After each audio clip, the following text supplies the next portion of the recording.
The name Perkins carved in stone. Below a Gothic tower, a boy navigates with a cane. A title: Strategies for Assessing and Teaching Learners with Visual and Multiple Disabilities, with Millie Smith. Cognitive development is a process, and we used to think of capacity for learning being something that was innate and static. You could measure it, that's what it is, that's what it was for the rest of your life. What we know now, mainly as a result of research in cognitive psychology and neurobiology, is that that's not true. Cognitive development is a process. And what every person in the field of visual impairments needs to be aware of is the incredible significance of visual impairment on cognitive development. And it's because of the fact that the first step in the process of cognitive development is the acquisition of sensory information. Learning begins with acquiring sensory information. If a person can't acquire high-quality sensory information, the learning process stops right there. So after sensory information is acquired, the next step in the process is storing that information and then retrieving it when you need it and using it. That's what learning is. That's cognition. No sensory intake, no gathering information through sensory channels, no cognitive development. A long time ago, Jan Piaget talked about cognitive development in terms of global stages of cognitive development. And most people are aware of that, but a lot of people haven't thought about the impact of that in reference to sensory efficiency. So the first stage of cognitive development, the skills that typically developing children learn from birth to about 2 years old, is what Piaget called the sensory motor stage of development. And here's what happens at that stage in regard to learning. The primary behavior of learning at the sensory motor stage is exploring. In a photograph, we see an infant engaged in an exploratory interaction with a simple toy. The infant has a plastic ring with several large, colorful, key-shaped objects attached. The infant has the ring in his mouth while one hand grasps the keys. And what the sensory motor stage learner, the typically developing infant and toddler, does is that they are attracted to the things in their environment. Anything they're attracted to, they go and immediately find out two things about it. What is it like? What does it smell like? What does it taste like? What does it look like? What does it sound like? What does it feel like when I touch it? So they're busy answering the what is it like question, and then they ask the other major sensory motor question. What does it do?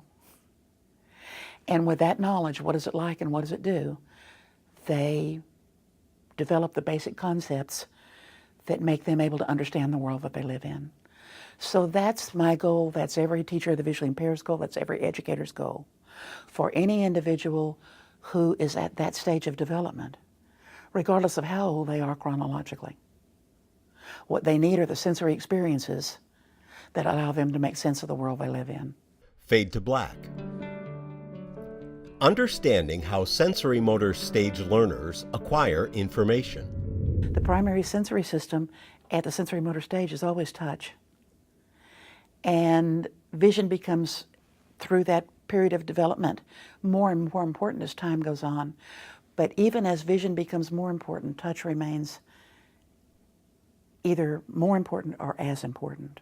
There's a wonderful new wealth of information about where tactile learning starts for object recognition, where tactile skills need to start. And it's from the research of two people in our field, Klatsky and Letterman. And what they did was they looked at what tactile learners do with their hands to acquire enough tactile information to recognize an object. And it turns out there are 6 basic things tactile learners do with their hands in order to recognize people, objects, in their environment. The 6 exploratory procedures that Klatsky and Letterman identified are lateral movement, just back and forth movement of the fingers, or if hands are not available, the same thing can be done with the lips and the tongue, or for that matter, with the toes or the foot. Static contact for temperature is another one, and that's just leaving the hand or the mouth or the foot on something long enough to know whether to get information about its coolness. And temperature information is a very important part of object recognition. So another one is unsupported holding, and that's just holding something in space, which can be done within any of the modes, and that gives information about weight. Another one of the tactile procedures is enclosure. It's done best with two hands, but it can be done, you can get good information with one hand if the learner can't use both hands, and that's information about global shape. Another one of the procedures is pressure, and that's for information about density, find out if the object is hard or soft. And the last of the 6 procedures is called contour following. And contour following is taking the tip of the tongue or one finger and actually following around edges and different internal detail characteristics of an object. In a photo, we see an infant girl who is visually impaired on her back, grasping a toy in her hands. The girl stares at the toy, a blue plastic ring with several large brightly colored shapes attached. She holds one of the shapes, a red disc, in her right hand. She is employing all 6 tactile exploratory procedures and getting sensory feedback. This is why the role of a teacher of the visually impaired is even more important than it might be otherwise for an individual at this stage, because in the education community, a teacher of the visually impaired is really, other than an occupational therapist, the only educator who really knows about the tremendous significance of the tactile sensory system and how to facilitate learning with that system. Teachers of the visually impaired know about that because of Braille, pre-Braille. They know about tactile learning. So what we do for the sensory motor stage learner is apply the significance and the importance of tactile learning to the learner who's learning about his own body, objects in his environment, people, objects, actions, and places. That's the curriculum of sensory motor level learning, and all of those things need to be learned about visually and tactily. The TVI has to ensure that the information intake in those two sensory systems is highly efficient. Fade to black. Assessing sensory needs of the learner with multiple disabilities. I've developed a product for the American Printing House for the Blind to be available to teachers to help them address the needs, the sensory motor needs of learners of any age who are at that stage of development. And the product is called the Sensory Learning Kit.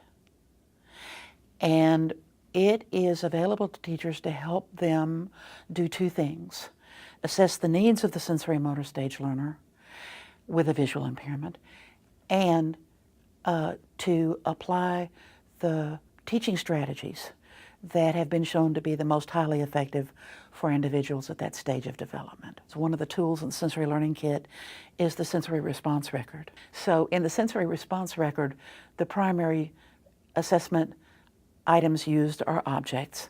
So objects that have strong auditory qualities are presented, objects that have strong visual properties are presented, tactile properties, olfactory properties, gustatory properties, and the teacher watches the learner's response to the presentation of each learning media item, assesses it first of all in terms of whether the response was a positive or a negative one, because only learning media items that elicit a positive response can be used for instruction at the sensory motor stage. There are neurological reasons for that. You can't maintain attention, and you can't engage intentionality and cognitive processing without items the learner perceives as attractive. So there's a lot of emphasis on finding attractive learning media. In a photograph, we see the contents of the sensory learning kit that Millie Smith developed, items that can be used to evoke a response in sensory motor learners. These items commonly elicit a positive response, but TVIs and parents are encouraged to introduce and use other objects to which tactile learners respond positively. A teacher looking at the tactile sensory system will present something like an object that vibrates and assess the learner's response to that kind of tactile input. If it's a positive response, and if it's a strong positive response, then an object that vibrates becomes a topic for an instructional activity. The teacher looking at the visual system might take an object like a mirror and see if, when the mirror is presented, the learner has a strong positive response to the light refraction and the movement reflected in the mirror. If it does, then the mirror can become a topic for an instructional activity. A teacher looking at the auditory system might present something like sing to the student, human voice, and see what the response is, or a musical instrument. Items are presented, several, at least 5, in each sensory system. The learner's responses are assessed in terms of positive or negative, and also strength of response, both positive and negative. Items that get a strong negative response are never used for instruction. Items that get a strong positive response are used as topics for instructional activities. Fade to black. The levels of sensory response. In the sensory learning kit, there are 4 response levels based on how the learner interacts with the media. There's attention level. Did the learner just quietly pay attention to the sensory input as it was presented by the teacher? Second, did the learner try to interact with the learning media? That's called the exploration level. It's very exciting when learners are at that level, because what they're trying to do is interact with the media and get more information about what is it like. That's called exploration, and that's the primary behavior for learning at the sensory motor stage. The third level is function, and that's when the learner not only tries to explore the object by touching it, looking at it, tasting it, smelling. Usually they do everything they can do with it to get as much information about it as they can, or you hope they do. Then the next level of graduation is function. So when you design an instructional activity with a highly attractive learning media object, what you're going to do is start at their present level, which might be attention, and target your skills at the next level up, exploration. In a video clip, a TVI is presenting an object to a young girl who is visually impaired and multiply disabled. The TVI uses a flashlight to draw the girl's visual attention to the object, a plastic bottle with dry beans inside. The girl sits upright in a wheelchair supported by a harness. Once the girl demonstrates attention to the bottle, the TVI holds the bottle within the girl's reach, and she begins to explore it with her own hands, eventually holding the bottle on her own and shaking it vigorously. She is exploring it tactually as well as receiving auditory feedback from the sound of the beans in the bottle. So you're going to try to move that learner from paying attention to something they find attractive to interacting with it and exploring it and getting more sensory information about it. If their present level of performance is at the exploration level, then you're going to target skills for them in their instructional activities at the function level, where you're trying to teach them what the object does. You don't just, an example of that would be if a learner pays attention to me when I bang a spoon on the tabletop, they're interested in the sound that they're hearing. And that's good, because we have to start with attention. If I can get attention with banging the spoon, then what I see is, can I get the learner interested in exploring the thing that made the sound? Can I get them interested in exploring the spoon? So what I'm going to do is I'm going to start off with that spoon, with that learner that I want to move from attention to exploration, by coming underneath his arm and banging the spoon. He's going to feel that I'm doing something with that object. What I want him to do is become interested enough in what it is that I'm doing with something that he brings his hand down and feels what's in my hand. He begins to explore that object. So I use what it is he pays attention to as the motivation when I give him access to the object that's making the sound to feel what that object is. So then I'm beginning to explore. If a sensory motor learner has a severe motor impairment, they can't use their hands for exploration, what I'm going to do is present that object up on the side of the face. And what I want to happen in that case is for the learner to move his mouth toward the object and explore it with his lips and the tip of his tongue. What is that thing that's making that sound like? What is it like? Now, he still doesn't know it's a spoon. One of the highest level skills you're looking for, what you're trying to teach at the exploration level, is imitation. So if I can get that learner to imitate with that object what I'm doing with that object, then the next place I want to go from there, well, at that point he's banging. He's making the noise, and that's hugely significant. But I don't want to stop there either. Just like we never want to leave the learner just staying at the attention level, a learner who achieved exploration level goals, we don't want to leave them at the exploration level. We'll try to move them ahead to the function level. So here's when an interaction with an object becomes function. If at some point I can facilitate learning, I can create an instructional activity that allows this learner to understand that a spoon is not a banger. One of the things it does is bang. But when I move into function, I want him to know that a spoon's not a banger. It's a tool you use to eat with. So at the function stage, that's what I'm going to teach. Fade to black. Strategies for progressing through the learning stages. The instructional strategy that's highly effective for sensory motor stage learners is the sensory motor routine. A sensory motor routine is an instructional activity that's designed precisely to meet the needs of an individual learner. So a sensory motor routine for one learner at this stage of development is going to be absolutely unique to that learner. And it's based on that assessment we do of his sensory learning characteristics. In order for an instructional activity for a sensory motor stage learner to be consistent, it has to be designed so that everything that happens within the time span from when instruction begins until it ends happens exactly the same way every time. That's why it's called a routine. And that's a research-based neurological need. That's not just a preference. It's dependent upon how long they can maintain attention.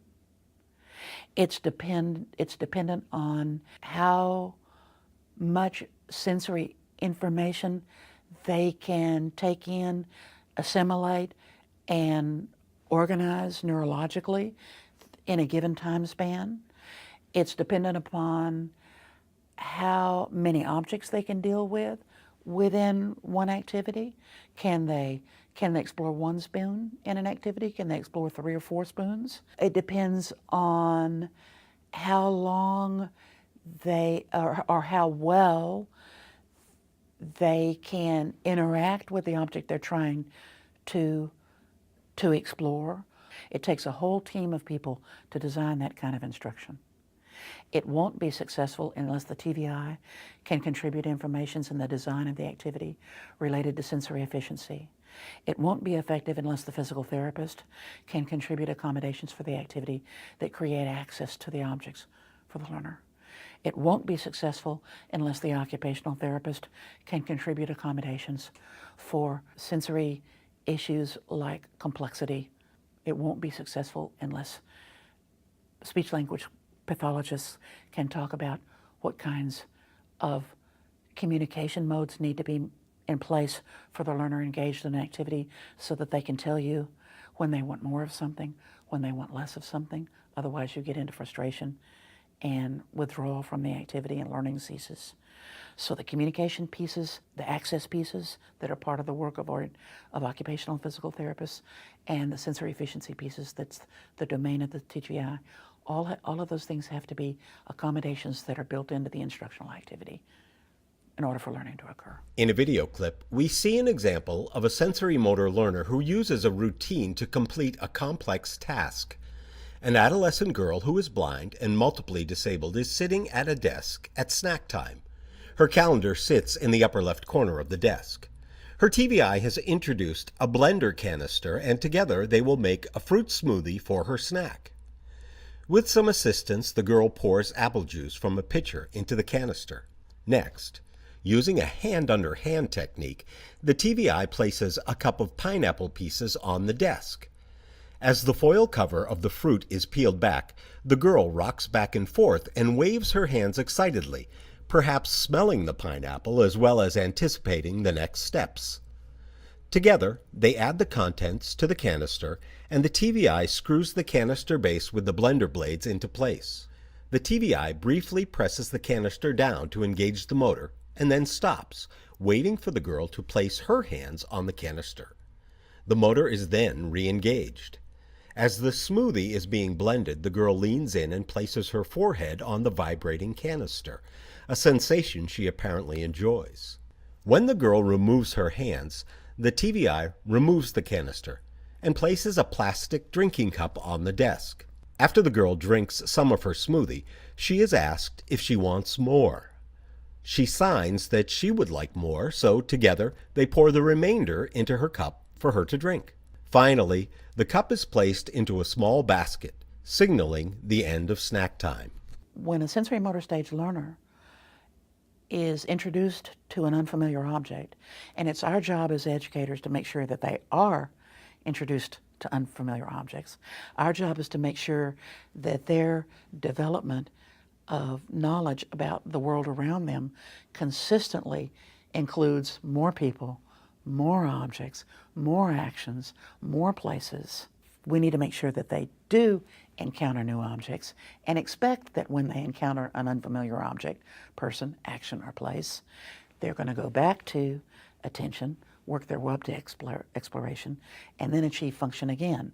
And the good news is, the more that happens, the more sensory motor routines they have, and the more they happen, the more new objects they encounter, the length of time it takes them to move through that sequence with a new object or a new person or a new action or a place gets shorter and shorter and shorter. They literally become more efficient learners. Fade to black. Creating attainable IEP goals.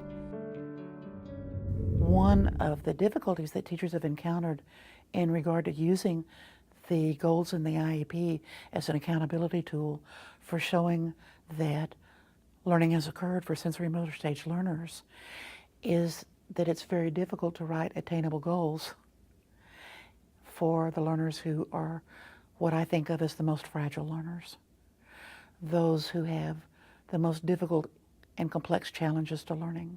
So it's very, very important to think about what should be in those learners' IEPs so that we can actually document for them that learning has occurred. So in the most challenging situation, I think of those learners who are medically fragile and who spend a great deal of their time in what neurologically we call extended states. And extended states are where learners are before they achieve attention. I talked about the SLK levels of learning being attention, exploration, and function.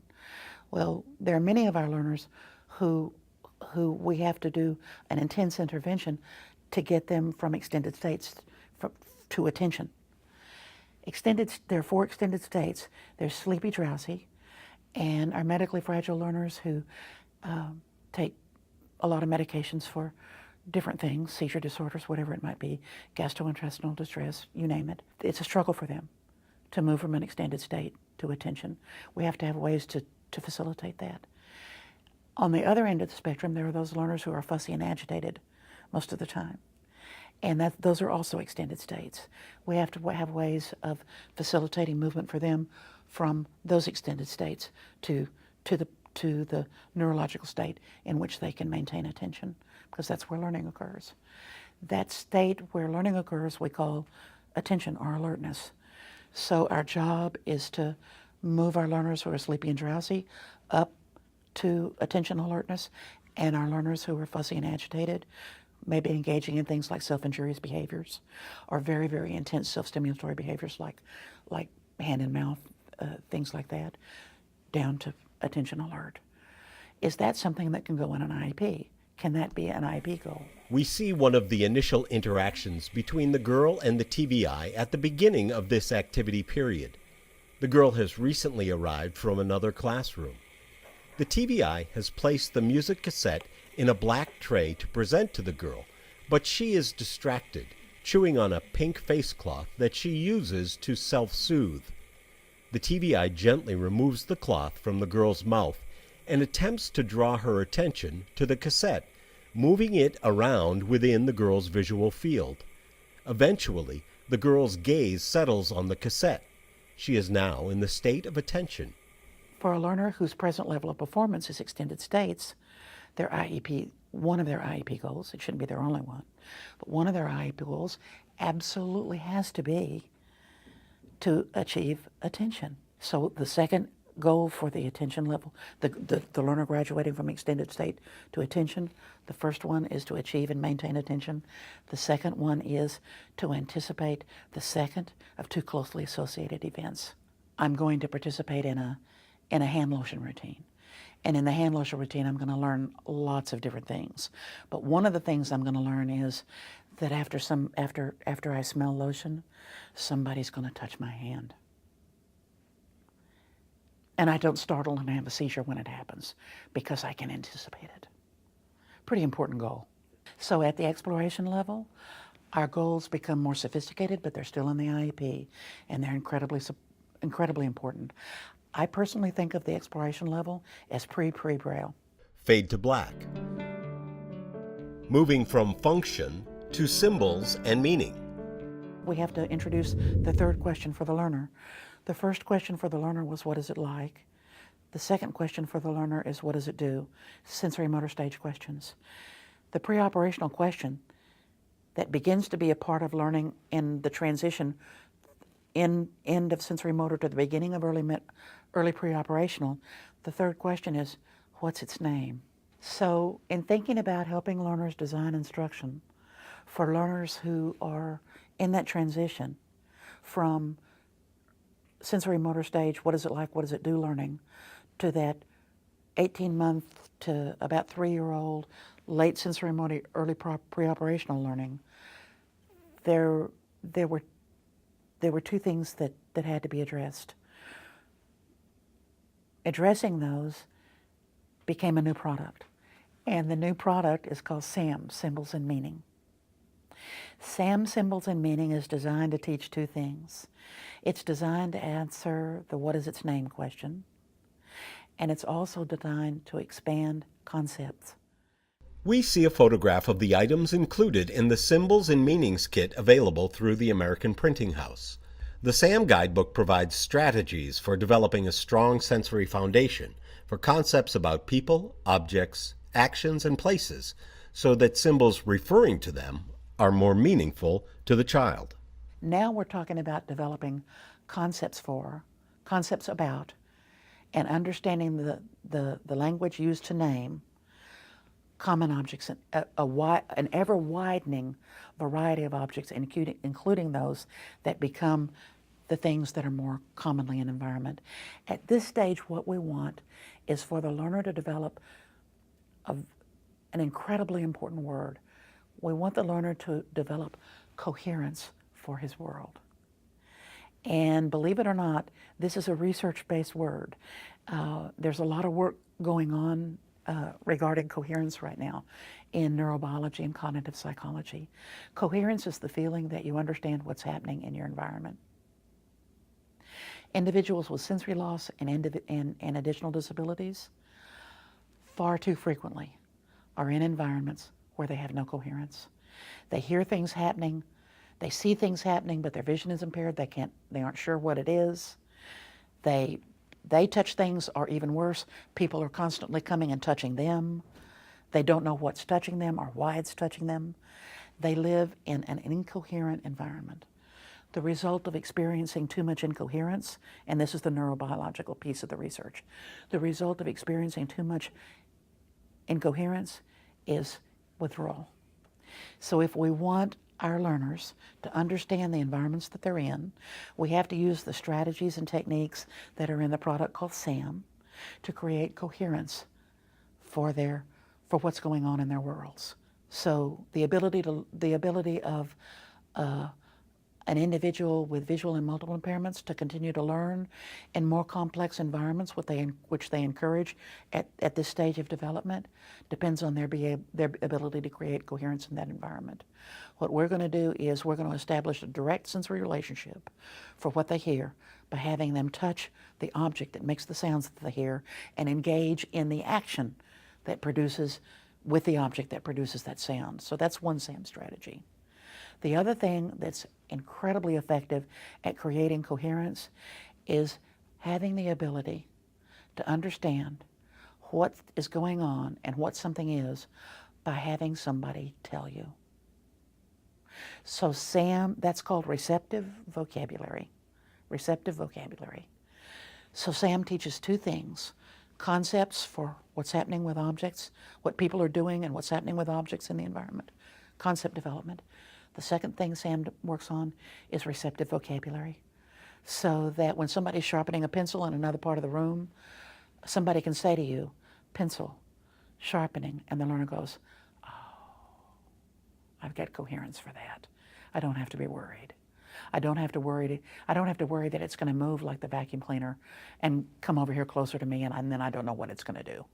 The world can be a very scary place without coherence. Receptive vocabulary in SAM, and there's a specific teaching strategy for doing it.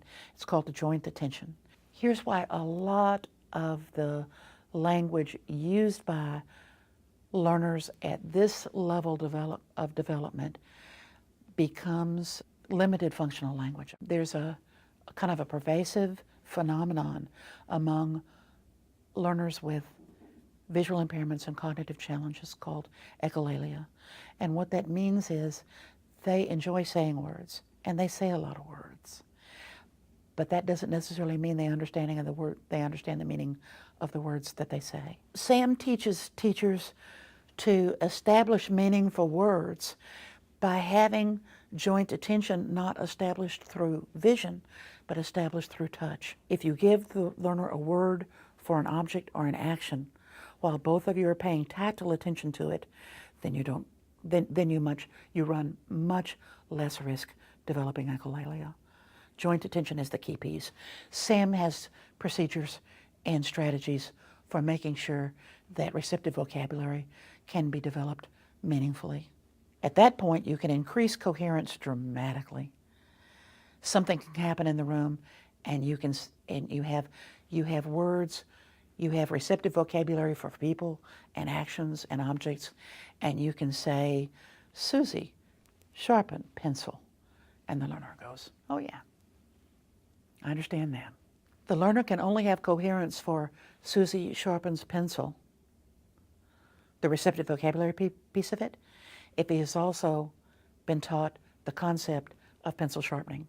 So that will only have coherence if the learner actually has the experience of developing a concept for pencil sharpening by going to the pencil sharpener, holding the pencil, and sharpening it. That's also part of what gives the words meaning. The sensory tools for object identification never change regardless of the level of the stage of cognitive development the individual is in. A college graduate who goes into biology lab for the first time has to use all of his sensory learning skills to identify the new objects he encounters in that environment. It isn't a product of cognitive disability either. Gifted learners have to use all those sensory strategies to identify the objects they encounter. So the sensory strategies never go away. Fade to black. Perkins offers an online class based on Millie Smith's teaching strategies for sensory motor stage learners. More information is available at perkinselearning.org.